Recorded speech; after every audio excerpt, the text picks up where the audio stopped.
giving you, my listener, the chance to be the smartest guy in Chattanooga with a regular tie, a T-shirt, or an open collar. If you just give me a couple minutes of your time, give me and John Harris of Tennessee Firearms Association just a couple more seconds of direct and informed listening. John is the executive director of the TFA, and membership, by the way, is $35 a year. You can support this organization at TennesseeFirearms.com. That's TennesseeFirearms.com. Even at that website, if you put the word /Haslam, you can see the video where Governor Bill Haslam, a typical high money Republican, promises to sign a constitutional carry bill if it goes before him. But he and Beth Harwell, establishment Republicans, one the governor, one wanting to be, Beth Harwell seeking to become the governor, have blocked the constitutional carry as a bill every year, much to the chagrin of John Harris. John, what is the TFA's position? What is your analysis as executive director of the TFA of the field of governor candidates? We have Randy Boyd and Bill Lee, two millionaire investor businessmen. We have U.S. Representative Diane Black. And we have Beth Harwell, who is the House Speaker, very progressive, statist-oriented Republicans. And then we have one more candidate. Who's the last one, and what do you make of her? Senator May Beavers is the last one. And of those five, there's no doubt from TFA's perspective that the only one that's acceptable from the perspective of Second Amendment rights or the interest, basically, of citizens on other issues like, the gas tax increase. She was against it. It's Senator Beavers. I mean, she has not just said, I'll support constitutional carry and permitless carry and elimination of gun-free zones and other related topics. She has sponsored those bills and argued for those bills and advocated in the committee systems for those bills repeatedly over the years. Now, Beth Harwell, for example, had the ability as Speaker to make sure that those bills got on the House floor. Typically, she either directed or allowed her subcommittees, with sometimes as few as 5 people, to kill the bills before they ever got debated on the floor, in just shenanigans. Bill Lee, I mean, all reports I've had, he's a nice guy. He's got a compelling personal story, but he's got no governmental history, sort of like Haslam before he became mayor. And he's when asked the question, would you support constitutional carry, his response has been, if I recall correctly, well, I've been talking to sheriffs about it across the state, and they don't generally support it, so it's probably not a good idea, or something along those lines. Randy Boyd, who seems to be Bill Haslam's anointed one, he's basically pledged to put $20 million of his own money in to buy the office of governor. Sounds just like Haslam. And he's more interested, from some appearances, in promoting, safe harbors for illegal aliens in Tennessee. We've not heard him say anything about constitutional carry. And then you've got Diane Black. And Black asserts herself to be a Second Amendment supporter. She'll probably get nods from the NRA. But in 20 years of being involved in this, I would not, by any stretch of the imagination, select her on constitutional issues over Senator Beavers.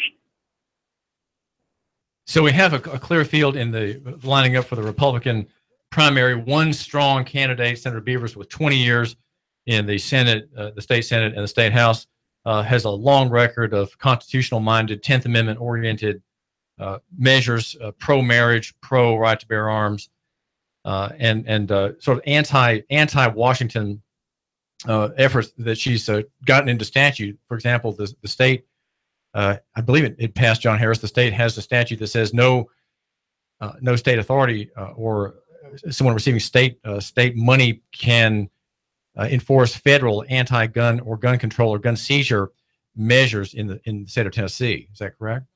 Yes, we do have that. She passed as the sponsor of the Firearms Freedom Act in 2009. She tried to strengthen it in 2013, but the Senate chairman, Brian Kelsey from Memphis, doesn't understand the Article 6, the concept of preemption, and the 10th Amendment. He's completely got that backwards, and she understands it. And then you've got the bill that you talked about that prohibits the use of state dollars to enforce federal firearms infringements. All of those are good, strong examples of where she is on these issues.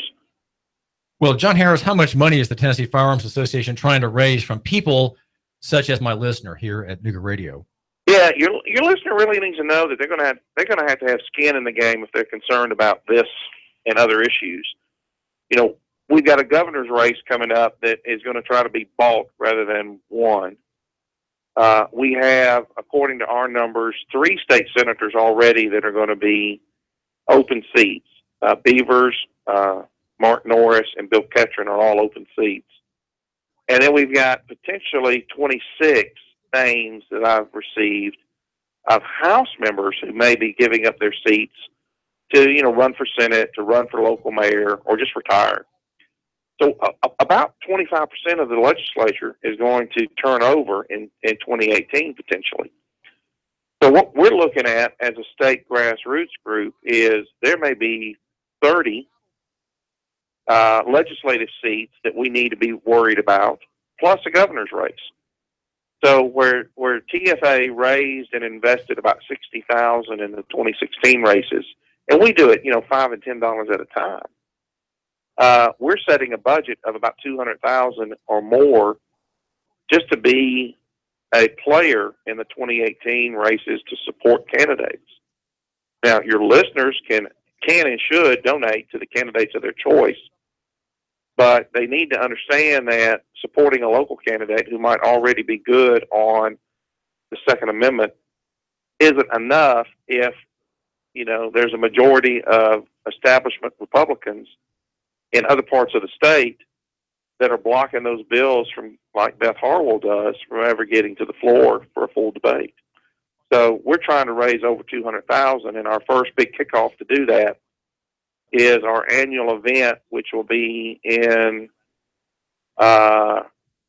Middle Tennessee. It's a statewide event on September the 30th, and they can get more information or buy tickets for that by going to our website, TennesseeFirearms.com. They'll see a link to the annual event, or they can get it off of our PAC's website, which is TFALAC.org. That's TFALAC.org. And I'll caution them one more thing. Be extremely cautious about relying upon the NRA's endorsements in the 2018 races. Sadly, what we saw in 2016 was the NRA's lobbyist was present in the room when the state Senate Judiciary voted to kill constitutional carry that Senator Green was carrying. 2 of the senators specifically that voted no on that bill were John Stevens and Doug Overby. And despite the fact that the NRA was sitting there and saw the vote and had sent out a message to its members to call and support the bill, the NRA endorsed both of those senators who voted to kill the bill and gave them money. And I'm scratching my head as an NRA member myself going, whose side are they on? TFA won't do that. TFA is going to tell you the facts of exactly who voted for what and why you should or should not support them. And that's why we're supporting Senator Beavers over people that are trying to invest personal fortunes to buy your votes. Well, John Harris, again, give my listener the website for the TFA, the Tennessee Firearms Association, and also the PAC, if he would like to, or maybe she would like to donate by credit card. Yeah, they can do that on either side. They can join as a member on TennesseeFirearms.com. That's Tennessee Firearms, and both words are all spelled out, .com. And the PAC, if they want to help support or get more information about how to raise money to fight in these battles, is TFALAC.org. And that stands for Tennessee Firearms Association Legislative Action Committee. And instead of having that for a website address, it's tfalac.org. John Harris, thank you so much for joining us. On Facebook. Also on Facebook. John, thanks for joining us. Thank you. John Harris is the Executive Director of Tennessee Firearms Association, and we've been hearing a review from the right to bear arms perspective of the candidate's race for governor, and he is suggesting that the NRA's endorsement of candidates in various races is not to be relied upon. The NRA is we understand already highly compromised in its politicking and its taking part in candidates seeking its endorsement and winning its endorsement, even though they have shot down or voted to shoot down.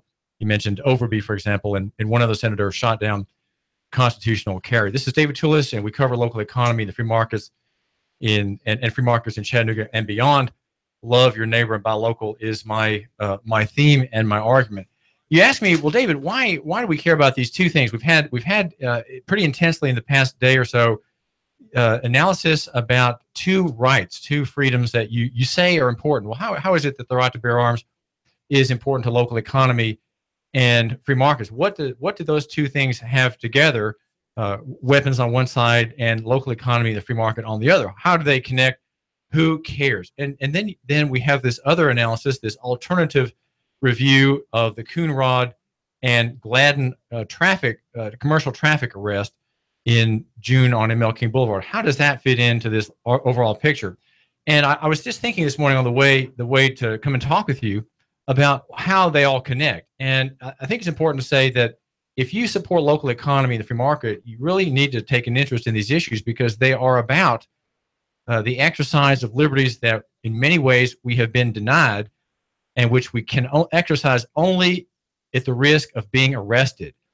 And it is a very simple thing to say that the man who made the oral arguments yesterday in Nashville in the Court of Criminal Appeals was convicted on 4 counts of exercising God-given, constitutionally guaranteed, inherent, and unalienable rights, as he called them. Those were all words from his argument against 2 parts of commercial government that are very strong and very heavy and extraordinarily wealthy. They are part of the governmental strip mining of the economy in Tennessee. Every state has the same operation. All the states in the union are alike in this way. They are, as Jay Hirsch said in his argument, the state is a legal fiction. Okay, it is a legal fiction.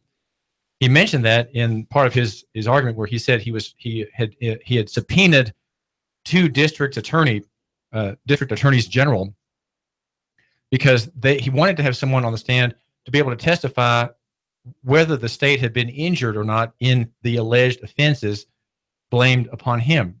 3 of them are traffic related. Driving without a license, he was charged with that. Driving without registration and without compulsory insurance. Jay Hirsch was convicted of traveling. He was traveling in a private conveyance on the public right of way in a God-given exercise of a property right. And THP trooper pulled him over in 2013. He was tried December 2015 and convicted. And he says that he has a right to be on the road. How these things really connect? I want you to understand that they connect. They connect because they are a picture of the success and victory of the state over the individual and the success and victory of the state operating through commercial government over local economy and the free market. What we have in view is what I have in view is what we don't have now. And that is an economy and a free market where Mrs. Coonrod, the city councilwoman, is never stopped unless she is suspected of having committed a crime.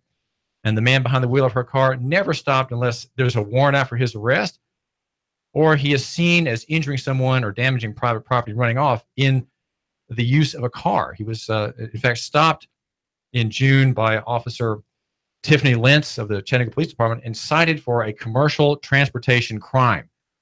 These are crimes that are committed by those who are involved in commerce on the highway, and he wasn't. Now here, this is unusual about Mr. Lentz, about Mr. Gladden. He did not have a license, and so he had not made any admission of having entered into the commercial world subject to Title 55. That's the commercial driving statute. And that most all of us have been duped into thinking that we are the subject of, right? And I know I'm ending a sentence there in a preposition, and I'm sorry. Please forgive me. But we all think that we are subject to that statute because we've been misled by commercial government over the years and by public education and by mere custom that says you do not have a right to drive. You do not. There is no such thing as traveling by car. It just doesn't exist. But Jay Hirsch made the argument that the statute that created that system, the 1936, 1937 Uniform Commercial Operators and Chauffeurs Act, I think it's called, it's unconstitutional if it abrogated the right of travel that existed prior to that act, right? People drove to and fro all over the place, even in commerce, without regulation. And then after that act, regulation was imposed upon commerce on the highway and the boulevards and roadways of the state of Tennessee, Chattanooga, and every other place. It's constitutional if it's unconstitutional if that act abrogated constitutional rights. It's constitutional if it's understood properly that that act applies only to commerce and not to people such as Anthony Gladden. And that is Anthony Gladden's defense that he was not in commerce, and that Officer Lentz has no evidence to show that he was in commerce that night, even though the car had a tag that had expired, indicating, the expiration would be a proof that it was not that night in commerce. In fact, it was a private conveyance and not a motor vehicle that he was operating. Those terms, of course, are weighted and freighted in commercial with commercial regulatable meaning. Why do I care about this? Well, I care about this not because it's arcane and I like legal issues, but because it is an area of freedom. We want to have local economy. We want a local economy where people are free to come and go as they please and not ask permission. That would be under common law. We do have common law. If there's a tort or wrong done by someone driving a truck or a car, the courts are open. The courts are open, as Jerry Summers liked to say. We have free exercise of speech. And even at home, I have to raise this question with my wife Jeanette. She said, "Well, David, how can you have people coming and going in cars and don't have licenses? Then they're dangerous." And she, like many people, simply assume that if you have a free market in transportation, just as you have a free market in speech, right, and you have a free market in education, and you have in many regards a free market in commerce, why can't you have a free market in the use of the car and truck, which cars and trucks figure prominently in your life and mine? And Jay Hirsch he's aiming to throw off these shackles in the double whammy of his oral arguments yesterday, covered by David Tulis, that's me, here at Nooganomics.com. I have 3 quick Facebook posts yesterday. If you go to Facebook and check out what I have to say there, one is in the Supreme Court. This is David Tulis and caller. You're live on the air. What's on your mind? You got about a minute. The problem with that argument, Patriots do this and they ruin it for people that understand the law, is that if they make that argument, of course they're going to lose because they're wrong. She was required, and he was required to have a driver's license. They have a tag on the back of that car that was expired. The judge will take judicial notice sub silentio that they understand they're in Congress because they applied for the license. And they're going to make bad law. You have to be on the right side of the law to make the right argument to win. When you do convoluted cases like someone who has a license that's expired or a tag that's expired, and they try to claim they're traveling on the roads, they're wrong, and they're going to lose. You have to come to court with clean hands, as that gentleman did in Nashville yesterday. However, you also have to realize that the state is going to protect itself. That's why you have to be a member of the bar. You can't just pass the test. You have to be a member of the bar. The purpose of the entire system is to mend itself, to protect itself, to protect the status quo. You will never win on this issue. They won't let it come to the forefront. If they think you're going to win, they'll drop it so it never gets to make any of the legal books, so you can cite it. The system will protect itself. We're under occupation. Why don't people realize that? You're gonna go to their ballpark, play their ball game when they can change the rules and lie and manipulate. We are under occupation. We've been under occupation since Lincoln. That's just the way it is. You can't go into their system and expect to win. Not in an occupied country. We're an occupied country. A friend of mine went to China, spent 10 years there. He said, they're freer than here. That's a lie. You barely see the police. They do whatever the hell they want to do. You don't even, start a business, you don't even have to deal with government, much like a big city. So, come on. We're under occupation. That's Mike. Mike, thanks for the call. And yesterday, Mike texted me after the hearing saying the system is rigged. And Jay Hirsch will not be allowed to prevail, though he may have his case dismissed. The grounds will be other, as I will be mentioning today. David Tulis, the blogger with the biggest pen, I will be mentioning today at Nooganomics that the case will be thrown out on plain error grounds. David Tulis. In-depth traffic, news, and information. Mornings on Nooga Radio, AM 1240 and 92.7 FM. The Tennessee Valley's